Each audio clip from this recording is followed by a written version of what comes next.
So this will be an example of some basic wiring of the DSC panel. So you get, on the far left here, you get your AC, and you get your auxiliary power for your glass breaks and motions.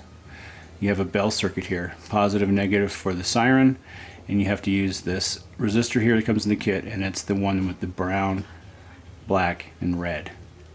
And then for your zones, you'll use the green, blue, red resistors. Here's where your keypads will land. You get your red, black, it says yellow, but we use white. Red, black, white, green for the keypads. And then you've got zone 1 through 8 for landing your zones.